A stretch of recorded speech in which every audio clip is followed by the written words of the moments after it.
एक वन प्रदेश में एक बहुत बड़ा तालाब था। हर प्रकार के जीवों के लिए उसमें भोजन सामग्री होने के कारण वहां नाना प्रकार के जीव, पक्षी, मछलियां, कछुए और केकड़े निवास करते थे। पास में ही बगुला रहता था, जिसे परिश्रम करना बिल्कुल अच्छा नहीं लगता था।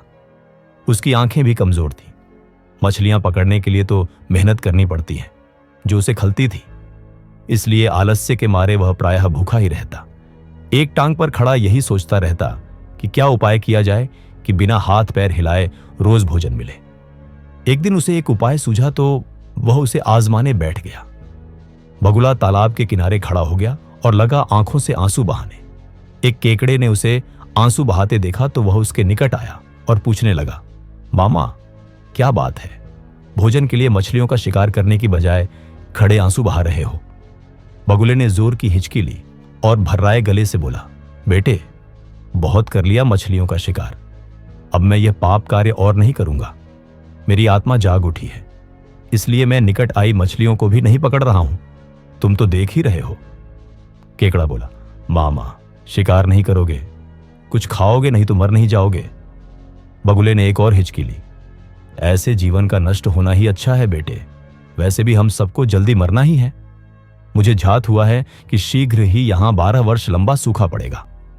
बगुले ने केकड़े को बताया कि यह बात उसे एक त्रिकालदर्शी महात्मा ने बताई है, जिसकी भविष्यवाणी कभी गलत नहीं होती।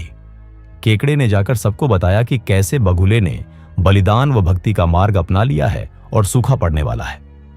उस तालाब के सारे जीव, मछलियां, कछुए, केकड़े, बत्तख व सारस आदि दौड़े दौड़े बगुले के पास आए और बोले, भगत मामा, अब तुम ही हमें कोई बचाव का रास्ता बताओ। अपनी अक्ल लड़ाओ, तुम तो महाज्ञानी बन ही गए हो। बगुले ने कुछ सोचकर बताया कि वहां से कुछ कोस दूर एक जलाशय है, जिसमें पहाड़ी झरना बहकर गिरता है। वह कभी नहीं सूखता। यदि जलाशय के सब जीव वहां चले जाएं तो बचाव हो सकता है। अब समस्या यह थी कि वहां तक जाया कैसे जाए। बगुले भगत ने यह समस्या भी सुलझा दी। मैं तुम्हें एक एक करके अपनी पीठ पर बिठाकर वहां तक पहुंचाऊंगा, क्योंकि अब मेरा सारा शेष जीवन दूसरों की सेवा करने में ही तो गुजरेगा। सभी जीवों ने गदगद होकर बगुला भक्त जी की जय के नारे लगाए। अब बगुला भगत के पौ 12 हो गई। वह रोज एक जीव को अपनी पीठ पर बिठाकर ले जाता और कुछ दूर ले जाकर एक चट्टान के पास जाकर उसे उस पर पटक कर मार डालता और खा जाता। कभी मूड हुआ तो भगत जी 2 फेरे भी लगाते और 2 जीवों को छट कर जाते। तालाब में जानवरों की संख्या घटने लगी। चट्टान के पास मरे जीवों की हड्डियों का ढेर बढ़ने लगा और भक्त जी की सेहत बनने लगी। खा खाकर वह खूब मोटे हो गए। मुख पर लाली आ गई और पंख चर्बी के तेज से चमकने लगे। उन्हें देखकर दूसरे जीव कहते, देखो, दूसरों की सेवा का फल और पुण्य भक्त जी के शरीर को लग रहा है। बगुला भगत मन ही मन खूब हंसता। वह सोचता कि देखो, दुनिया में कैसे कैसे मूर्ख जीव भरे पड़े हैं जो सबका विश्वास कर लेते हैं।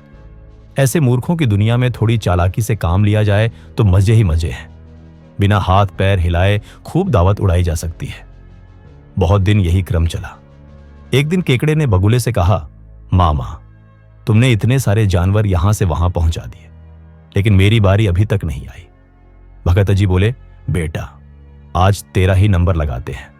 आजा, मेरी पीठ पर बैठ जा। केकड़ा खुश होकर बगुले की पीठ पर बैठ गया।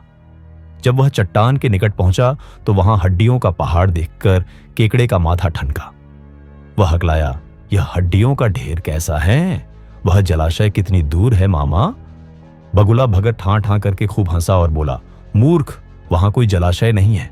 मैं एक एक को पीठ पर बिठाकर यहां लाकर खाता रहता हूं। आज तू मरेगा। केकड़ा सारी बात समझ गया। वह सिहर उठा, परंतु उसने हिम्मत न हारी और तुरंत अपने पंजों को आगे बढ़ाकर उनसे दुष्ट बगुले की गर्दन दबा दी और तब तक दबाए रखी जब तक उसके प्राण पखेरु न उड़ गए। फिर केकड़ा बगुले भगत का कटा सिर लेकर तालाब पर लौटा और सारे जीवों को सच्चाई बता दी कि कैसे दुष्ट बगुला भगत उन्हें धोखा देता रहा। सीखा, किसी की भी बातों पर आंखें मूंद कर विश्वास नहीं करना चाहिए। मुसीबत में धीरज व बुद्धिमानी से कार्य करना चाहिए। तो दोस्तों, यही थी कहानी बगुला भगत और केकड़ा की, जो हमें सिखाती है कि चालाकी और लालच का अंत हमेशा बुरा ही होता है। अगर आपको यह कहानी पसंद आई हो तो लाइक करें, कमेंट में बताएं कि आपने क्या सीखा, शेयर करें अपने दोस्तों के साथ और सब्सक्राइब करें हमारे चैनल हिंदी वाली स्टोरी को, ताकि अगली पंचतंत्र की कहानी सबसे पहले आप तक पहुंचे।